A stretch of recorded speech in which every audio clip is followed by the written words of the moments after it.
As a trauma survivor, I have always been interested in resilience. But growing up, I believed it was something that you were born with. Then in graduate school, I learned that it was a quality that we all possess and a set of skills we can all strengthen. Most of my resilience has come from writing and seeing myself in new ways by confronting the stories I've always told myself. The more I did that, the stronger I became, and I've dedicated my life to helping others do this work.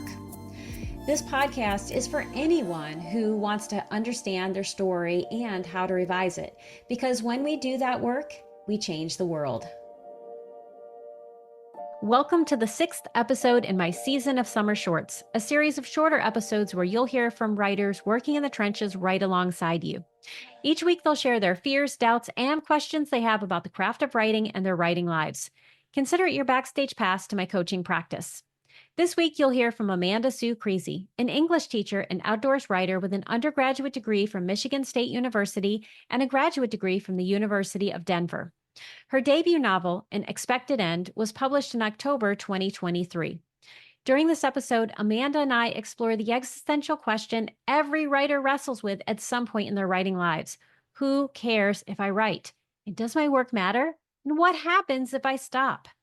But before we get to our conversation, I have a few questions for you. Do you wonder if the time you put into your writing is worth it? Have you ever given a project your all only to be disappointed by the results? Are you trying to keep up appearances to please the people in your life who see publishing a book as a ticket to fame and fortune? I hope you'll ponder these questions as you listen along. Now let's get to my conversation with Amanda Creasey. Hey writers, have you written a draft or two of a memoir only to feel completely lost? Do you wonder what the story really is or how to structure it? Or have you received competing advice from some people who love certain parts of your story while others don't? Or worst of all, have you been ghosted by agents and editors or received the cryptic, great writing, but just not for us email? Most writers think the answer is diving deeply into their pages, but to figure out what's missing, what needs to be retooled, and what needs to be tossed, you need a bird's eye view of your manuscript. That's what I'll provide in Camp Structure, my proven program that will help you understand how stories work, decide what parts of your life actually belong in your book, and develop a clear path through the revision landmines most memoirists face. As a member of Camp Structure, you'll benefit from expert coaching, membership in a motivated cohort, monthly Ask Me Anything office hours, and instruction that will help you finish this book and the next one. So if you want to feel confident about the story you're telling, clarity around how to write it, and the focus needed to get the job done, sign up for Camp Structure by clicking on the link in the show notes. Camp begins on Tuesday, September 10th, which will be here before you know it, so be sure to grab your spot. Well, hello, Amanda. I am so glad that you are on the Writing Your Resilience podcast. Welcome. Thank you. I'm happy to be here. So, you and I met a few years back. You were running a podcast yourself, and you also live in Richmond, which is about an hour away from me. So, I've gotten a chance to actually meet you in person and to give you a hug, which you're a great hugger, by the way. Thank you. So, what would you like everyone to know about you as a writer and any of your projects? I have two primary writing roles right now. One of them is I am the outdoors writer for Cooperative Living magazine. So every other month, I get to go on some great outdoor adventure. Usually it's in the state of Virginia. Occasionally it's in Tennessee or Kentucky or even Maryland. And then I write about the experience. My most recent one was I got on a pontoon boat and I went for up close views of the ponies on Assateague and Chincoteague. So that was really fun. But I've done everything from, hikes to caves and visiting the President's Heads in Williamsburg and written about it for that magazine. So that's a great writing role that I treasure. And then my other big role is I am a debut novelist. My very first novel launched in October, just this past October, and it's called An Expected End. And it's a work of literary speculative fiction. It was traditionally published by a relatively new woman-owned small press out of Virginia Beach. So kind of like to try to keep things local or at least in state. So I was very pleased with that aspect. And even though it takes place in a world where people can find out when they're going to die, it's not really a book about death. It's more a book about life and what we decide to do with our life, how we decide to live it, and how we decide to spend our time. It's kind of a book about being human. And I feel like that's maybe a good segue into the question that you and I came here to discuss today. Yes, being human. And oh my gosh, is trying to be human while you're writing so hard. So that does sound like a great segue. So let's dive into your question. So the question that I've been pondering that I think probably lots of writers and probably lots of people think about a lot is an existential question, really. And it is, why does my work matter? And people Mm, might also conceive of that question as like, who cares if or what I write or if or what I'm doing? Is anyone ever going to read this? Do I even care yes. what I'm doing anymore? Why am I doing this? Does my work matter? And Mm-hmm. if it does, why? What's important about it? Yeah, and before I hit the record button, you and I were having this conversation about some of the drivers for this question for you personally. Mhm. So, what's bringing this to the front of mind right now? I think that my novel actually kind of explores this question. And I've been working on, or did work on, the novel for, gosh, the better part of 5 years, right? So this question Mm-hmm. has been at the forefront of my professional mind, my creative mind, my personal mind for a really long time. The project, the novel, played a really pivotal role in my asking that question. So, like, Naked True style, I worked on the book for a long time. I would Yeah. stay up way past my bedtime to work on it. I would get up really early, and I mean like 3:45 in the morning early, not Mm-hmm. like 5 a.m. early, like middle of the night early. That is some dedication, by the Yes, way. yes, to work on this. And like drafting the book and writing the book, that was a very joyous, fulfilling, satisfying, wonderful journey. I would do that again in a Mm-hmm. heartbeat. But the revising process was less enjoyable, much more arduous than the actual writing process. So much work, so much effort, so much hope, so much time. And it really, just being honest, it hasn't sold that many copies, which I expected. But the numbers have been disappointing, even from my relatively realistic, I think, expectations. There hasn't been much of a financial return. I've held Mm-hmm. readings, I've held signings, I've been to book club events. Many of them were very well attended and very engaging and inspiring and enjoyable and fulfilling. But then I've also had readings and events where nobody came, or two people came, Mm-hmm. and they were people that I knew that came out of, support, moral support for Mm-hmm. me. So when I've had these discouraging moments, that's when I end up asking, like, why am I even doing this? And despite that, I'm doing it again. I'm revising a second novel. So obviously there's some reason I'm doing this, or it would have stopped after the debut novel. So I don't think I'm a glutton for punishment, but I am asking, not at all with the intent of stopping doing it, but what drives me? Why? Yeah. Why am I doing this?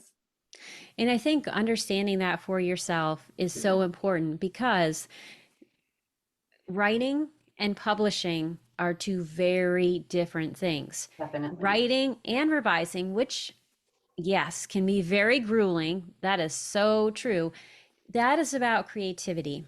That is about bringing forth into the world whatever, your soul calls you to do, and you can interpret soul in whatever way you want, but something, encourages you to do this work. Publishing is a business. And, the hard truth about the business of publishing is most books don't sell that Right. many copies. In fact, Jane Friedman, she writes about this stuff all the time on her paid newsletter, The Hot Sheet. And she did a study, and this was a couple years ago. And the average book sells less than 1,000 copies. Yes, I recently read an article. I think that was part of her study, actually, or a result of her study, maybe. Yeah. And I was reading something this past week, and I can't remember where I read it. They were saying about 400 to 700 that you could realistically expect. So it is humbling and hard if you are an author and you put all of this work into it. And then, of course, there are all of these people out in the world who love you and who think, oh, yeah, as soon as this book is published, oh my gosh, you're going to be buying a mansion and you're going to be, You're going to be able to quit your full-time day job and right. be like the writer, capital Exactly. T, capital W. Yes. And so, when you have all of that happening and then you face the realities of it, of course, anyone is going to question, why do I do this? And yet you are doing it again. Some of the things that I tell people to think about are, what is success for you? That's something that Athena Dixon, she talks about that a lot because that success And I agree with this part, should probably not be tied to book sales. It Right. needs to be tied to something else. You know, getting that note from the reader who Mhm. says, this book really touched me, or I love this idea, or, you know, getting the ability to do other things. Like maybe your book has an interesting premise. So now you get to go talk about that premise to different Mhm. people, or you get to, I don't know, go to schools and talk about it at your school or at various schools. So I think thinking about that for yourself and understanding what that is helpful. But then, you know, thinking about the bigger picture, what is it about writing that matters to me, and specifically writing this book? Because, you know, you're a fiction writer and I Mhm. have your book. It's actually on my end table right now because my husband's Hey, reading it. how It's got a fabulous. fantastic premise. I love that Thank premise. you. There's so much great stuff with it. And, you know, the very best books, whether they're fiction or nonfiction, they are exploring a question inside of us, Mhm. something that we don't understand. And, you know, in fiction, you might be, you know, testing the boundaries of it. Maybe you're afraid of anger. So you're going to write this really violent book so that you can explore the opposite end of anger or find ways to work through anger. I mean, there's lots of ways that this can work. But thinking about what is that essential question Mhm. inside myself that really matters, that is the reason why I'm doing this writing. And so, if you think about this new project that you're working on, or you can think about your other project, what do you think that question is for you? Oh, that is a good question. You posed some other good questions in a recent edition of your newsletter that I actually think I emailed you and said, like, these are such good questions to get me thinking about our upcoming interview. And I think that there are lots of questions that drive me, and I think a Mm-hmm. lot of them are existential questions. And I think maybe the biggest question that drives me off the top of my head, in addition to the one we're discussing right now, is what matters? Yeah. So less specifically, does what I'm doing matter? Is a Mm-hmm. bigger question of like, what matters? Because if you can Yes. answer that question, then you can answer all the other questions regarding your purpose, your meaning, your existence, your goals, your day-to-day choices, and which ones Mm-hmm. get you closer to what matters. But first you have to figure out what that is. I think my debut novel explores that. And I think the second one I'm working on also is an attempt to answer that question, the discovery of what matters. That's exactly what I was going to say, is that I know your first book delves into that. Mhm. So, you know, as you think about how do you see the world differently as a result of finishing your first book? Oh, that's a good question. I think right now, I'm not 100% sure I see the world differently. I think a lot of it is still pretty personal and small. I think right now the little girl in me who always wanted to be a writer, I'm like, I did it for Mm-hmm. her. You know, like I've always wanted to do this thing. I've always wanted to hold my own book in my hand, and I did it. And in some ways that's enough. The self-satisfaction, I think you have to be somewhat intrinsically motivated, kind of like Mm-hmm. what you were talking about earlier, to do this. It can't all be for money or fame or publishing Yeah. acclaim. You have to want to do it for yourself or for people or causes that Mm-hmm. really matter to you. I do think that maybe it's helped me shape a little bit of an understanding of the important things in life and what Mm-hmm. matters. I'm still exploring that, like I said. It also kind of helped me question why writing matters so much to me, Mm.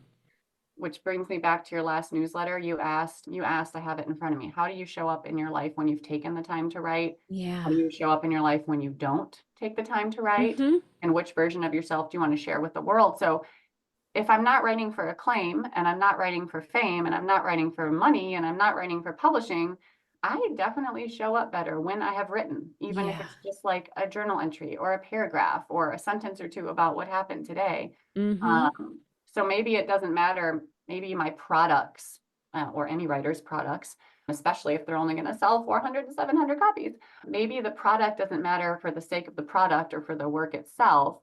The work itself might not garner anything or reach the audience we intended or make us money, but maybe just the act of doing that work allows a better version of ourselves to show up in the other areas of our lives that might matter or that might have a greater reach. You know, we all want our novel or our article or our poem to reach an audience, right? To make Yes. a difference, to make an impact, to make some positive waves. But if that doesn't happen, are you able to make waves somewhere else because you did that, because you got Mm-hmm. that off your chest or created that thing and felt good about it, whatever it was? Absolutely. That is a beautiful answer. And yeah, so when we show up differently, that reverberates out into our world and it shows other people when we really focus on what matters to us, we give other people permission to focus on what matters for them. So in some ways, there we are we are laying the foundations for Mm-hmm. other people to do things. And what I can say about your book, the premise again is just so great. And I think about it. So I recently turned 50. I recently turned 40, so milestone. Happy birthday. These Happy birthday to milestone you. birthdays, they I know. they do so much. And you know, so when you get to these birthdays, like this, when you're getting up there a little bit, we're still youngins, but I'm past that middle point. You know, I'm closer to the death day than the birthday. Mm-hmm. So what am I going to do with that time? Right. How can I make that matter? And I think this is an important thing for writers because writing takes a lot of dedication. I mean, I am bowing to you for getting up at 3:45 in the I morning. don't miss it. I don't miss it. That will never happen for me. I mean, unless, menopause. Unless you're biologically awakened at 3:45 in the morning. Exactly, which sometimes happens. I'll go bleak and I'm Yeah. awake and then I can't get back to sleep. But I do not willingly get up at 3 a.m. on a regular basis. It just doesn't happen. But, it's important to be willing to do that and make room for joy Mm-hmm. and make room for fun because I think something that can happen to a lot of writers is we get so attached to the outcome. I've got to get my book done. I'm going to focus on getting my book done. You let everything else go. And you Yeah. do have to let some things go in order to be a writer. That is just the truth. If you want to get things done, and especially if you're not retired, Mm-hmm. you cannot do everything in your life. So you have to figure out what's important. But sometimes we forget that other things are important. And so if we have shirked all of the other things and pushed them away, and we have worked our tails off to figure out what this book is about and get it done, and then the publishing experience doesn't end up being what we would hope it to be, Mm-hmm. that's a double disappointment. Yeah, definitely. It's very painful. I think you're right that I I hesitate to use the word balance because I feel like that word's gotten thrown around so much, and I actually feel like that pressurizes a situation. Mm-hmm.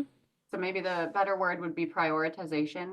I mean, Yeah, I think you need to, if you want to be a writer, I mean, first of all, let me just say to everyone listening, like if you write, you're a writer. I think exactly. I think a lot of us have this imposter syndrome. It's like, I'm not a writer until I have an article published. I'm not a writer until I have my MFA. No, no, no. If you are writing with any sort of regularity or compulsion or joy, you're a writer. You qualify. Yep. That's the requirement. But if you want to be very serious about your writing, then I don't think you don't have to make it the only thing. Right. It does need to be at the top of your priority list, but like, people will say you need to write every day. And I know that that's like a popular belief. I don't write every day. I don't write every day and I'm widely published and I have a novel and I love writing. I do not get to write every day. It's not realistic for me working full time and traveling the way I do. And you cannot write without living. You Yes, can't. You have to exactly. live too. That's where your material comes from. Whether you're writing fiction or nonfiction, your material comes from the life you have and lead outside of your writing. Art mirrors life. There's a reason for that saying. The life has to happen. So it's a priority. It's not the end all be all. And you do have to prioritize it, especially when you're in the middle of a project. It's important. But things like family and love Yes. and whatever else, nature, your job, the thing that makes you, puts the lights on in your house. Right. Those are all things that have to be important too. And like you said, if your project doesn't bring you the benefits and results that you thought, are you going to be satisfied if you sacrificed what you sacrificed for it? You Right. have to be doing some of it for the sake of the joy. Absolutely. Yes, you have to be doing it for the joy and in a balanced way. I think that's so important because if you don't live life, it's going to be really difficult. In the same way that, if you are submitting your workplaces, I tell writers this all the time, don't just submit it to one place Mhm. and then put all your eggs in that basket and all your hopes and dreams. Now, if you are submitting to certain kinds of places, like for instance, let's say you submit to the New York Times as an example, you cannot pitch the same story to another place. Mhm. You can't. You have to wait till they say no and then you can submit it somewhere else. However, if you're submitting to literary journals, submit to 5 places. Don't just stop with one. Mhm. And even if you are pitching to these higher level places, pitch 2 or 3 stories to different places so that you feel like there's always another egg in the basket.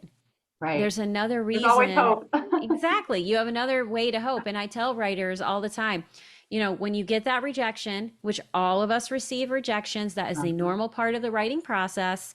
And it doesn't go away, by the way. Mhm. As you write more, you do get some more yeses, but you also get more nos. As soon as you get that rejection, get it back out there. I mean, be thoughtful about it. And if your spidey senses are saying, or you're getting a bunch of form rejections, that's a signal you need to do more work. Don't just wildly send your work out, but thoughtfully say, is more revision needed? And then get it back out there so you have something else to work on. And as far as those book events, Mhm. I think there's 2 ways to handle that. One, it is hard to think about, like, to put yourself out there and do these book events. And I know someone who's a national book award winning author, done all kinds of big things out in the world. And I was at a meeting with a bunch of different writers, and people were talking about book launch events and, events at bookstores and different places. This is a big name person. I'm not going to name them because it's not necessary, but Mhm. just to know, big name person talked about the number of times they had the book event where it was her and the bookstore owner. Yeah. It happens a lot. And so I think Mhm. sometimes writing about that and writing about that in a public way, not Mhm. in a boohoo, poor me kind of way No, or a no. manipulative Yeah. way, but Just a writing about realistic that. way. Yeah, writing about that Reality. experience can also bring community in, because the more you're connected to the community of writers who get it and understand what this life is like and what you're going through, the more you can feel less alone. Because I think a lot of these doubts and these existential questions get louder when we are by ourselves. Yeah. And they can scream in our head, and that can make us feel like, why are we even doing this? Mm-hmm. Well, that's true for any endeavor, right? Like community is so important. If you have a support system and you have people who are doing the same things and trying the same things and failing just as frequently as they're succeeding, and you're not alone, it makes everything so much easier. It makes every failure easier. It makes every mistake easier. It makes every unattended book event easier. Absolutely. So, what are you going to take away from this conversation? Oh gosh, what am I going to take away from this conversation? I think one of the big things is kind of what we were just talking about, is that community is crucial in your Hmm. sense of meaning and your sense of purpose. Even if you're not reaching the audience that you hoped or the size of the audience that you hoped, neither is anybody else, realistically. Yeah. Like, no matter how high or how low your expectations are, there's so many quotes and so much literature out there about trying to not even have realistic expectations, but just not have expectations, which in and of itself Right. is an unrealistic expectation. Anyway, trying to minimize the number of expectations you have and cultivate your community. Writing can be such a solitary exercise and Hmm. activity, but it shouldn't be. I mean, maybe the writing process needs to be. You need that solitude and you need that quiet and you need that introspection. But the writing community is critical. Critical. Absolutely. Well, I could talk to you for hours, Oh, thanks. The feeling's mutual. and yet the podcast must come to an end, And all good as it things must. always does. I know, that's the hardest part. So I'm going to end with 3 lightning round questions. And the first is, what is the best piece of writing advice you've ever received? Well, we kind of just talked about this, but it's to get involved in the writing community. There is so much that you don't know, you don't know. So much. No matter how seasoned of a writer you are. There's so much, especially with AI right now. There's so much Mm-hmm. you don't know. So you can learn from fellow writers, local booksellers, writing groups, writing workshops, writing conferences. Like my debut novel would not exist if I had tried to do it entirely by myself. My writing groups, my writing workshop, writing classes, fellow authors were instrumental. Even my role as the outdoors writer, I would not have if I were not a member of Virginia Outdoor Writers Association, because that's how I found out about it. So even if you join writing communities for no other reason than learning about opportunities, get involved in a writing community, whatever that is Absolutely. for you. And shout out to James River Writers, which is a Yes, writing community that we're both a part of. And yes, that's where I saw you, was at the James River Writers yes. Conference. And without James River Writers, I would have never learned about the writing workshop that produced the first draft of what is now my debut novel. So yes, shout out to James River Writers for sure. I love that. So, as you're working on your new project and also promoting your book that's out in the world, how are you nurturing your resilience? It's probably is not the wisest answer. I've given this some thought, but to be honest, one way I nurture my resilience is by thinking about all the writers I know of who felt like fail. I teach American literature by day. That's my day job. And so many writers that I teach, F. Scott Fitzgerald, for example, Walt Whitman, either felt like failures or were criticized as failures by literary critics. And now they're revered and part of the canon or otherwise successful. And so I remind myself that if my book has meant something to even a handful of people, even one Mm-hmm. person, then it was a worthwhile endeavor. I also make sure to remind myself that I do love to write for the sake of writing, regardless of what the external results of that are. I enjoy the process. So even if no one else cares about what I'm writing, I'm resilient in my writing because I do write for myself, at least sometimes, at least to an extent. And I write because I just have to. Like there's no way for me not to. That's like breathing, right? Like I might not get to do it every day, but I have to do it. And it's a worthwhile exercise because I love it. Also, Beautiful. I try to use my writing for good. I try to do like charitable events and Mm-hmm. donations and things like that. So I can say like, even if no one reads this, if they bought it and it meant I donated 80% of the proceeds to the animal shelter, it did some good. I love that. And I would say that the idea of imagining all of the people who are in the same boat with you and who Mm-hmm. also felt like failures is a great exercise. And in fact, the Dalai Lama, he encourages us to think about that in all kinds of situations because that is how you build compassion Mm-hmm. and connection to everyone else. If anyone wants to connect with you, learn more about you, or buy your beautiful book, how can they do that? I'm on Instagram a lot, and it's just Amanda Sue Creasey with an EY, Amanda_Sue_Creasey. I also have a website. It's amandasuecreasey.com. You can sign up for my newsletter on my website. It comes out every other Tuesday, and I'm on Substack at amandasuecreasey.substack.com. And all of that will be in the show notes. And shout out to your newsletter because in addition to having some really thoughtful things that you add, we get to see your beautiful little dogs. Yes, and Archie the parrot now too. You got the littles and the parrot. You if not for nothing else, you get cute animal photos. Many cute animal Many photos, cute and it is a animal photos. delight. So if you just need a pick me up, you're not even interested in writing, just see those pictures and your life will be better. Thank you. Well, it has been an absolute delight to have you on today. Thank you so much for being here, Amanda. Thank you so much for having me. I've been looking forward to this and I have really enjoyed our conversation. Are you a writer who struggles with doubts? Do you wonder if your stories are good enough? Do you wish you had some simple tricks that would make the writing life just a little bit easier? Become part of my Writing and Resilience community by signing up for my newsletter. As a thank you, you'll receive a free copy of Write More, Fret Less, 5 brain hacks that will supercharge your productivity, creativity, and confidence. The link is in the show notes. That's it for today's episode. Before you leave, I would love your help spreading the word about this podcast.